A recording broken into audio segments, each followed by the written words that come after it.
Terima kasih Anda masih bersama debat keempat calon wakil presiden pemilu tahun 2024. Dan kini saatnya kami undang kembali ketiga calon wakil presiden kita untuk kembali menuju ke podium. Silakan Bapak-bapak.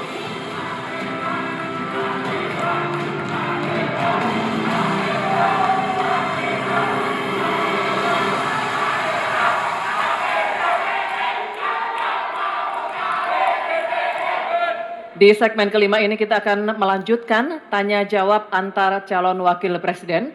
Dan di segmen ini, calon wakil presiden nomor urut 2 akan bertanya kepada calon wakil presiden nomor urut 1. Kembali kami ingatkan pula untuk melakukan tanya jawab sesuai dengan tema debat kita pada malam hari ini, yakni pembangunan berkelanjutan dan lingkungan hidup, sumber daya alam dan energi, pangan, agraria, dan masyarakat adat dan desa.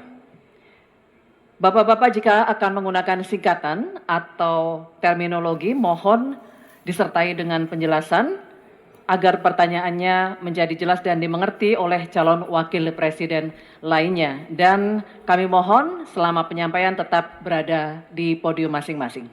Baik, kami persilakan sekarang calon wakil presiden nomor urut 2 Bapak Gibran Rakabuming Raka untuk bertanya kepada calon wakil presiden nomor urut 1 Bapak Muhaimin Iskandar. Waktu Bapak 1 menit dimulai ketika Anda berbicara. Silakan. Baik, terima kasih Gus Muhaimin. Paslon nomor 1 dan tim suksesnya sering menggaungkan LFP, lithium ferrofosfat. Saya nggak tahu ini pasangan nomor 1 ini anti nikel atau gimana. Mohon dijelaskan. Masih ada waktu, Pak Gibran, apakah akan digunakan? Akan saya gunakan apabila pertanyaannya belum jelas. Bagaimana Gus? Cukup? Saya jelaskan juga nggak apa-apa. Singkatan dan terminologi mohon dijelaskan. LFP, lithium ferrofosfat. Tadi sudah saya bilang kan, apa? lithium ferrofosfat. Itu sering digaungkan Pak Tom Lembong itu. Lithium Ferrofosfat. Baik. Masih ada waktu untuk menjelaskan atau cukup? Cukup? Baik. Sekarang kami persilakan kepada calon wakil presiden nomor urut 1 Bapak Muhaimin Iskandar untuk menjawab. Waktu Bapak 2 menit dimulai ketika Anda berbicara. Silakan. Terima kasih. Tenang Pak Gibran. Semua ada etikanya. Termasuk kita diskusi di sini bukan tebak-tebakan definisi, tebak-tebakan singkatan. Kita levelnya adalah policy dan kebijakan. Prinsipnya sederhana. Semua kembali kepada etika Pak Gibran. Etika, sekali lagi etika. Etika itu adalah etika lingkungan. Apapun yang menjadi kebijakan kita menyangkut produksi, pengambilan tambang sumber daya alam, juga apapun yang kita gunakan seluruh potensi bangsa ini, rujukannya adalah etika lingkungan. Komitmen kita intinya adalah keseimbangan antara meletakkan manusia dan alam. Keseimbangan ini tidak bisa ditawar-tawar agar pembangunan kita berkelanjutan, agar melibatkan semua pihak yang ada. Tidak ada satupun yang tertinggal. Sehingga produksi yang kita munculkan pun dari tambang, dari litium, dari apapun. Itu tidak sembrono dan tidak sewenang-wenang. Bahkan yang lebih parah lagi, tidak mempertimbangkan lingkungan dan keberlanjutan masa depan. Sekali lagi intinya bukan hanya etika lingkungan, tetapi etika bahwa forum ini adalah forum policy yang berharga. Jangan-jangan kalau kita tebak-tebakan definisi di sini, saya ragu. Kita ini levelnya SD, SMP, atau jangan-jangan ijazah kita palsu semua di sini. Ini yang mengagetkan. Jadi kalau tebak-tebakan, ya bukan di sini levelnya. Di sini adalah kebijakan kita untuk memimpin negara. Bapak Muhaimin, waktu Anda habis. Terima kasih. Selanjutnya kami persilakan kepada calon wakil presiden nomor urut 2 Bapak Gibran Rakabuming Raka untuk menanggapi. Waktunya 1 menit dimulai saat Bapak berbicara. Silakan. Ini agak aneh ya. Yang sering ngomongin LFP itu tim sesnya, tapi cawapresnya nggak paham LFP itu apa. Kan aneh. Sering bicara LFP, lithium ferrofosfat. Tesla nggak pakai nikel. Ini kan kebohongan publik, mohon maaf. Tesla itu pakai nikel, Pak. Dan kita sekarang, Indonesia itu adalah negara yang punya cadangan nikel terbesar sedunia. Ini kekuatan kita, ini bargaining kita. Jangan malah membahas LFP. Itu sama saja mempromosikan produknya China, Pak. Saya nggak tahu ya, Pak Tom Lembong dan tim sesnya sering nggak diskusi dengan cawapresnya. Masa cawapresnya nggak paham? Aneh loh. Saya jelaskan sekali lagi, lithium ferrofosfat itu adalah alternatif dari nikel. Intinya ada negara yang nggak mau pakai nikel. Nah, itu loh Gus yang saya maksud. Apakah Gus Muhaimin juga anti nikel? Baik, seperti Pak waktunya Tom habis. Lembong? Terima kasih Pak Gibran. Baik, kami lanjutkan. Mohon tenang dulu Bapak, Ibu. Cukup Bapak-Bapak. Bisa kita lanjutkan ya. Terima kasih, terima kasih, terima kasih. Sekarang kami persilakan kepada calon wakil presiden nomor urut 1 Bapak Muhammad Iskandar untuk merespon tanggapan dari Bapak Gibran Rakabuming Raka. Waktu Anda 1 menit Bapak, silakan. Saya setuju bahwa potensi sumber daya alam kita harus terus kita promosikan. Tetapi harap dicatat, gara-gara kita mengeksplorasi nikel ugal-ugalan, lalu hilirisasi tanpa mempertimbangkan ekologi, mempertimbangkan sosialnya, buruh kita diabaikan, malah banyak tenaga kerja asing, dan juga yang terjadi korban kecelakaan. Di sisi yang lain, pemasukan dari nikel kita juga sangat kecil. Ini menjadi pertimbangan.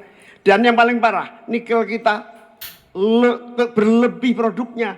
Sehingga bukan harga tawar kita menaik, malah kemudian kita menjadi korban dari policy kita sendiri. Sementara kita masa depannya menjadi tidak jelas, di sisi yang lain kita mengorbankan lingkungan dan sosial kita sekaligus keuntungan yang sangat terbatas bagi negara. Oleh karena itu bukan soal gegabah, ini soal keberanian dan keberpihakan. Waktunya habis Bapak Muhaimin. Terima kasih. Tanya jawab akan kita lanjutkan.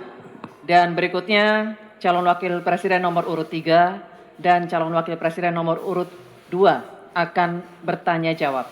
Untuk itu kami persilakan Cawapres nomor urut 3 Bapak Mahfud MD untuk mengajukan pertanyaan kepada Cawapres nomor urut 2 Bapak Gibran Rakabuming Raka.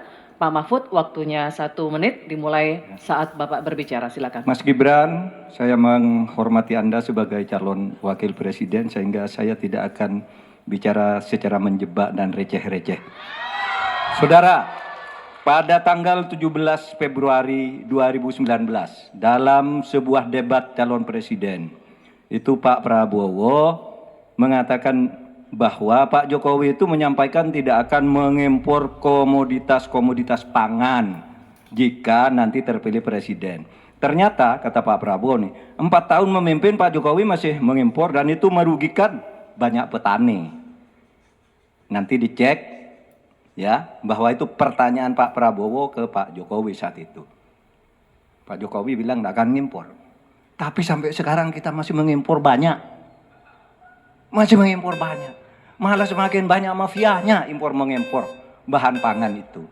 Nah itulah sebabnya apa usul Anda untuk menyelesaikan masalah 5 tahun lalu ini. Ya. Baik. Cukup. Ini kami persilakan Cawapres nomor urut 2 Bapak Gibran Rakabuming Raka untuk menjawab. Waktunya 2 menit dimulai saat berbicara. Silakan. Sepertinya Prof. Mahfud agak ngambek ya, soalnya saya sudah 2 kali memberikan pertanyaan yang sulit. Carbon capture, greenflation, selalu dikomenin pertanyaan receh. Ya kalau receh ya dijawab Pak, gitu loh, segampang itu. Oke, masalah pangan, masalah impor. 2019 sampai 2022 kita sebenarnya sudah swasembada beras. 2023 ada impor karena El Nino Pak. Dan ini terjadi di sebagian besar di belahan dunia Pak. Kuncinya sekarang adalah bagaimana kita bisa bekerja sama melakukan ekstensifikasi, intensifikasi lahan di tingkat desa sampai tingkat nasional secara efektif. Pupuk itu kunci. Makanya kemarin ada pabrik pupuk di Fakfak. Ini kunci untuk meningkatkan produktivitas. Lalu mekanisasi. Ini kalau tidak ada mekanisasi, produktivitasnya tidak akan meningkat. Ada combine harvester, ada RMU. Ini wajib untuk meningkatkan produktivitas sekaligus mengurangi food loss atau food waste. Lalu tentu saja kita harus menggandeng anak-anak muda. Misalnya di Jabar sudah ada program petani milenial. Ya kita juga harus mengedepankan smart farming. Kita pakai IoT untuk mengecek kesuburan tanah, pH tanah, keasaman tanah. Penting sekali itu Pak. Lalu kita pakai drone untuk menyemprotkan pestisida. Jadi memang yang namanya food estate, lahan pertanian itu adalah program jangka panjang Pak. Jadi tidak bisa dijudge sekali panen, 2 kali panen, 3 kali panen. Panen pertama, kedua, ketiga itu pasti tidak pernah 100%. Ini yang petani pasti paham. Baru nanti panen ke-6, ke-7, ke-8 baru akan kelihatan seperti apa hasilnya. Itu Pak, terima kasih dan mohon maaf sebelumnya Pak. Waktunya habis. Terima kasih. Cukup. Bapak Ibu cukup. Baik, kita lanjutkan dulu. Saatnya calon wakil presiden nomor urut 3 Bapak Mahfud MD untuk menanggapi, waktunya 1 menit saat Bapak berbicara. Silakan. Pertanyaan saya bukan itu. Pertanyaannya itu, dulu Pak Prabowo bertanya, katanya Pak Jokowi tidak mau ngimpor beras. Lalu sekarang faktanya, per hari ini, catatan data ini harus dibaca ini. Impor kedelai 2 juta ton, susu 280 juta ton, gula pasir 4,7 juta ton, beras 2,8 ton, daging sapi 160 juta ton. Ini hasilnya seberapa dari hasil debat dulu yang tanggal 17 Juli itu. Perkembangannya seberapa? Semakin banyak nih angkanya. Semakin banyak impornya, semakin terdiversifikasi juga, diversifikasi juga impornya dari data ini. Nah, oleh sebab itu kemudian secara lebih mendasar, saya ingin menanyakan posisi Mas Gibran dengan penuh hormat. Posisi Anda sebagai wakil presiden, bagaimana tentang konsep Trisakti Bung Karno terkait kemandirian ini? Baik. Selanjutnya kami persilakan cawapres nomor urut 2 Bapak Gibran Rakabuming Raka untuk merespon tanggapan dari Bapak Mahfud MD. Waktunya 1 menit Pak, dimulai dari saat Bapak berbicara. Silakan. Terima kasih Prof. Mahfud untuk evaluasinya. Sekali lagi saya mohon maaf jika ada kata-kata saya yang salah. Tapi sekali lagi, ini harus kita evaluasi. Dan kita jangan memberikan narasi-narasi yang menakutkan kepada warga. Intinya adalah program-program yang sudah berjalan sekarang. Nomor 1 dan nomor 3 ini kan kompak, food estate gagal. Saya tegaskan sekali lagi Pak, memang ada yang gagal, tapi ada yang berhasil juga, yang sudah panen. Misalnya di Gunung Mas, Kalteng, itu sudah panen jagung, singkong. Itu Pak, cek saja nanti ininya, cek saja datanya. Intinya adalah warga jangan diberikan narasi-narasi yang menakutkan. Kita harus optimis Pak. Bapak-bapak ini adalah calon-calon pemimpin, harus optimis. Jangan memberikan narasi-narasi yang menakutkan kepada warga dan masyarakat. Waktunya masih. Baik, waktunya habis. Baik, waktunya habis. Cukup, mohon kerjasamanya.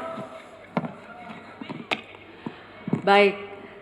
Hadirin sekalian, kita akan masuk ke sesi tanya jawab yang terakhir, yakni calon wakil presiden nomor urut 1, Bapak Mohaimin Iskandar, dan calon wakil presiden nomor urut 3, Bapak Mahfud MD. Bapak Mohaimin, waktu Anda bertanya 1 menit dimulai saat Bapak berbicara. Silakan.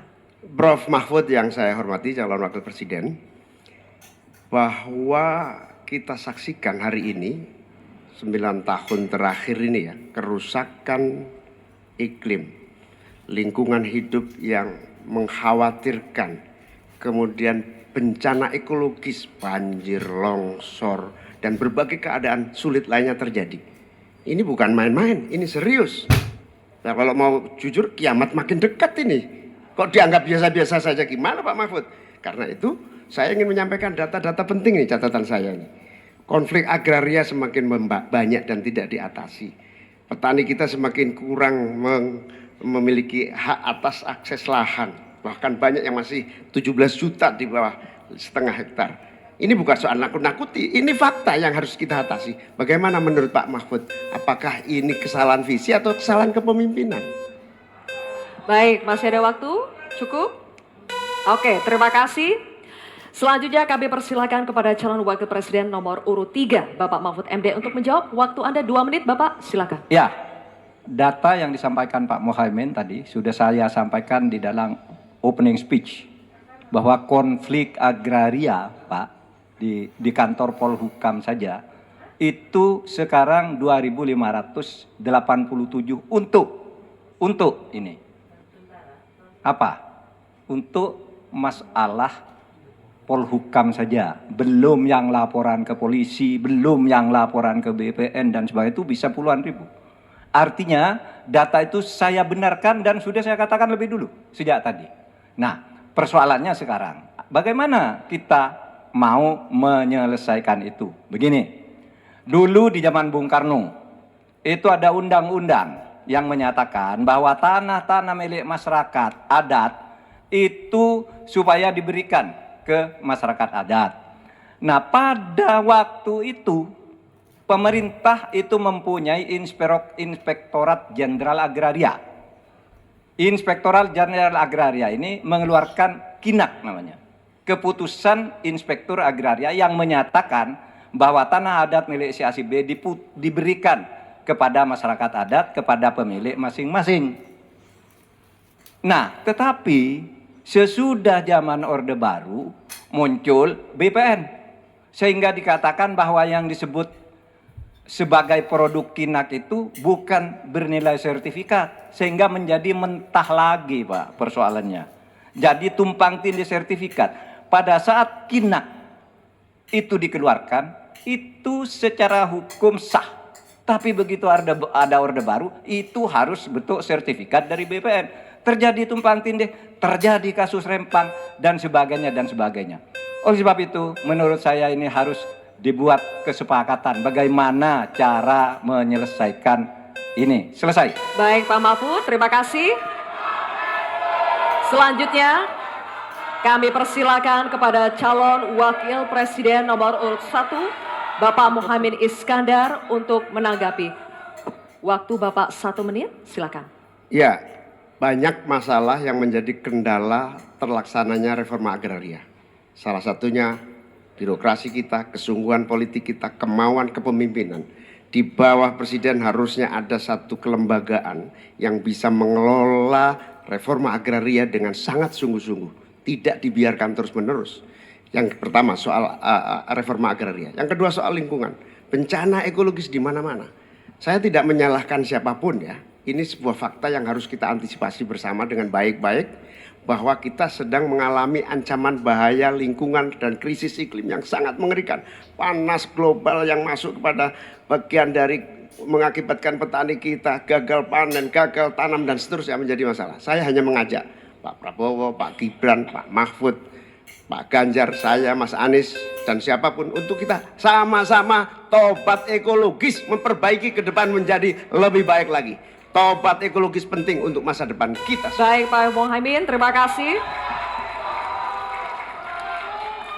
Sekarang kami persilakan kepada calon wakil presiden nomor urut 3, Bapak Mahfud MD untuk merespons tanggapan dari Bapak Mohaimin. Waktu Bapak 1 menit dimulai saat Bapak berbicara. Setuju, karena yang diusulkan Pak Mohaimin tentang lembaga reforma agraria itu memang menjadi salah satu bagian dari misi kami pada tahun ini.